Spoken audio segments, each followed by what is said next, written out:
Super Smash Bros. For the Wii U is probably the best game in the Smash Bros. Series.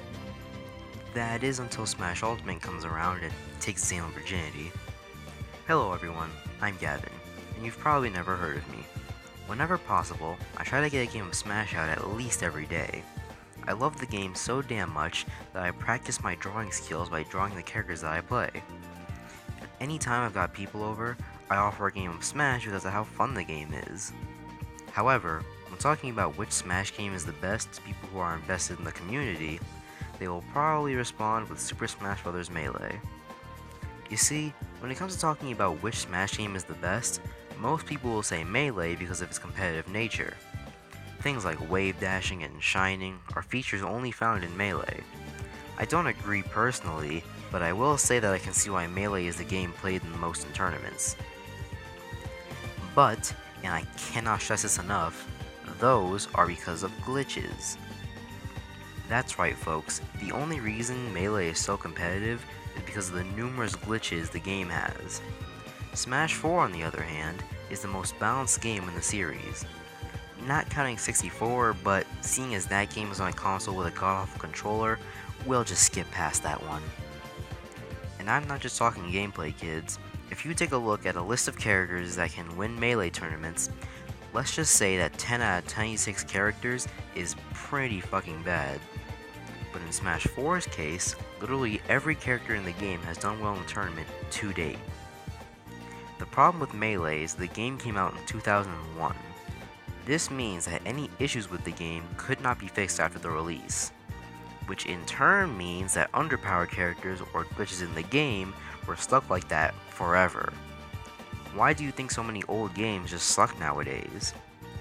If a few characters in the game suck too badly, well, it's shit and sticks for you. This was before a time when game developers could just update the game over the internet to fix any problems. And this is where Smash 4 comes into play. Smash 4 started out as a horrible, unbalanced mess, and now there are only 2 characters in the game that are seen as overpowered, out of 58 characters. Sakurai, the man who made the Smash games, worked very hard to make sure that every character had a chance in this game. But people who decide that Melee is superior just shut their ears and close their eyes to how good the game is. First, I want to talk about the gameplay. In Melee, those glitches that I talked about require complex button inputs that can simulate skill. In Smash 4, you have to actually be good at the game to beat people, not just memorize what to press. I promise you, just practicing in areas you lack for any game works a lot better than just memorization. Next, the characters. In my opinion, just having more characters can be better for a fighting game in general. Many people say that having too many characters can ruin a playstyle, but I say that having more characters means it's easier to find a character you like and stick with them. Smash 4 is such a diverse cast that watching tournaments can be very entertaining, as opposed to Melee where most tournaments end up being the same characters facing each other. All in all, Smash 4 is a great game that easily stands at the top of the Smash Bros. Series. But, there is a reason the game will quickly be replaced by Ultimate, when we talk about the bad. I'll be honest folks, Smash for Wii U isn't called Trash 4 for no reason. Granted, only Melee assholes call it that, but still. If I had to point out my least favorite thing about the game, it would be Bayonetta. This character is bar none the best character in the game. And now you'll say, but a game with 50 something characters has gotta have some characters that are a little overpowered. Except the thing is, she isn't balanced. It isn't quite the same thing. Think about it like this. There's a list of characters from good to bad for Smash 4. Bayonetta at the top, Jigglypuff at the bottom. But there are also matchups, as in, a bad character can be a good character by preying on their weaknesses. For example, if there is a character who is one of the best in the game, but he's slow and has no projectiles, a long-range character can still beat them even if they're considered bad. But it doesn't work that way with Bayonetta. She doesn't lose any of her matchups. Mario vs. Cloud, Link vs. Sonic, Robin vs. Deity. These are all matchups with characters placed far away from each other on the tier list, with varying outcomes, win or lose.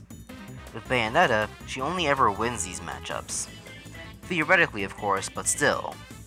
Something else you should know is that in the finals for a big Smash 4 tournament, the two finalists were both using Bayonetta, and it was very painful to watch. It reminds me of the melee problem from The Good. Something else everyone seems to say about the game is that its mechanics are bad. I agree and disagree. The launching mechanic is bad. Sometimes you'll go flying and you see your character move when you move the stick, but then you die. It's like, why does the game allow me to put in inputs if it knows I'm dead? It's so retarded that I just don't get it. But at the same time, I disagree about a mechanic called Rage. When you get to high damage, your character will get a buff. Specifically, your attacks will send other players flying farther. At first I had no problem with this. In all of my games of Smash 4, Rage only annoyed me maybe twice. But then I learned that Rage makes it harder to do combos, which can be fatal for a lot of characters, bringing up the balance issue I stated earlier.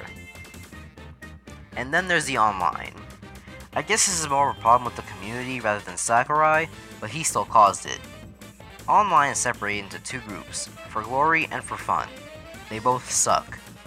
For glory is supposed to be an online for players who want a serious match, but people use that expectation as a trap to lure players into matches with people who don't care about the game.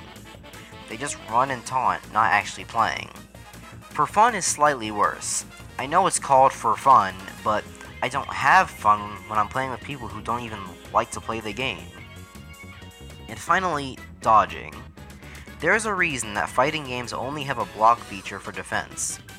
Why wouldn't players just spam the dodge button for the entire match? This is even worse in Smash Bros., a platform fighting game. Instead of just dodging in place, you can do a dodge roll, which moves your character and makes you invincible for a short period of time. A lot of people use this to just cheese the game. Online, people will go entire games not getting hit once, because anytime someone came at them, they would just dodge and not take damage. Anyways, that's enough ranting for now. The point that I'm trying to get across is that Smash 4 is a great game, but it isn't perfect. That's why Ultimate is probably going to make everyone forget about it. That's all for now. After reading 6 pages of bullshit and waiting weeks to actually record this, and messing up my lines every now and again, I am very, very tired. Bye now. Super Smash Bros. Ultimate will be the best Smash game to come out. From what we've seen, there's no way in hell that any other Smash game that exists right now is going to be better. I've been excited for this game since Sakurai even confirmed that there would be another Smash game. After the gem that was Smash 4, to me, I had no idea what was going to be better. Then they hit us with that famous flaming Smash Ball, shadowing Mario and Breath of the Wild Link, telling us that Inkling would also be in the game. Now there are a few things about the lead up to Smash Ultimate that I want to talk about, but I'm going to save that for the bad. We're about to talk about the juicy bits. Dodging. I already told you about how much I hated it in Smash 4, and it seems Sakurai noticed the same problem that I did. Dodging can now be a hindrance. If you do it too much, the game will start taking more and more of your invincibility, making you vulnerable when you dodge. This is great for an aggression-dependent playstyle like mine. Something else is the launching.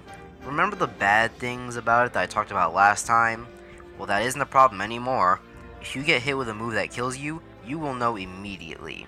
The game is a lot more fast-paced in general now, and I love it. Remember the other thing I talked about? You know, the online? Well, that's new too. Now, you get to play with rules that you set and with people that have similar rules. And playing with friends isn't as autistic as it used to be.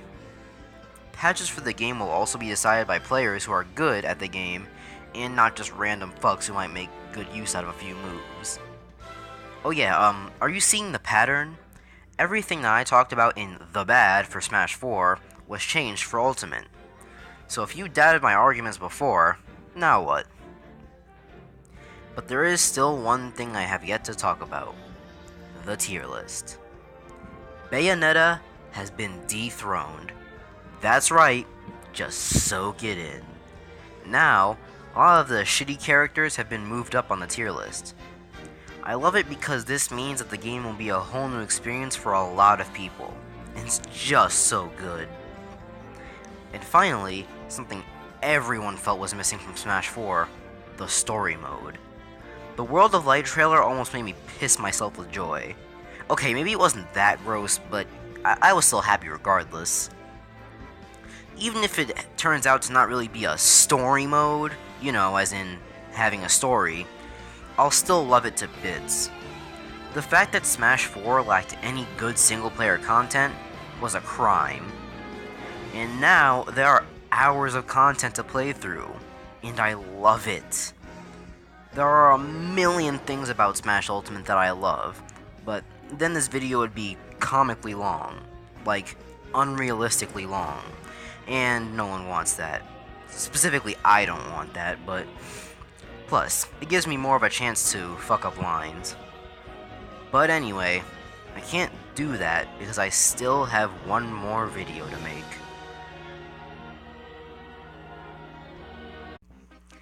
They still can't get it perfect. No matter how many Smash games come out, I'm sure that there will never be one that everyone agrees is the best. But Ultimate comes pretty close. But that's the key word. Close. If I had to say anything bad about Ultimate, it would be the lead up. When Ultimate first came out, it wasn't even Ultimate. All we got was a flaming Smash Ball, Inklings, and a new Link. And here's where things get controversial. See, when Smash Switch was announced, that's what we were calling it back then, everyone was debating if it was a new game or a port.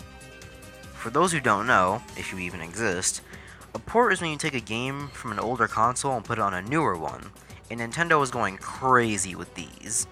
A ton of Wii U games were being put on the Switch because they were too good to be left on the Wii U. And people thought that Smash was going to be one of those games.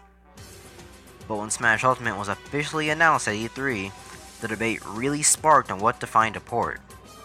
We had to wait a while before Nintendo Direct told us more about the game. But without going too deep into that, something that sucked on Nintendo's part was the presentation. I'm not saying that the Everyone Is Here trailer was bad, but I'm talking about character reveals individually. Let's go through them. Ridley's trailer was pretty good.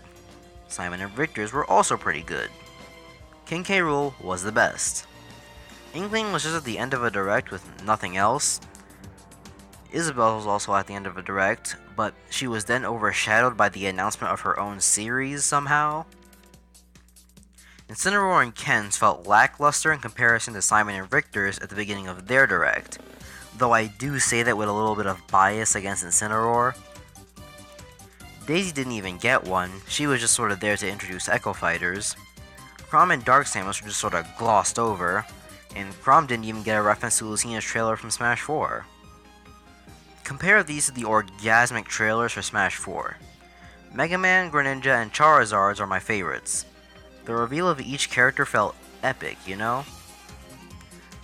Okay, I know this video is a lot shorter than the other ones, but this is more of a side note than a video about the bad for Smash Ultimate. The fact of the matter is, there really isn't that much bad about Ultimate, because that's exactly what it is. And tomorrow, I'll see exactly what the game has to offer. Going off script here for a little bit, I am really excited for Smash Ultimate. There's no way I can possibly see this game being overshadowed by the Wii U version. The version of Smash Bros. That didn't even have a name, unless you count 4 Wii U and 3DS.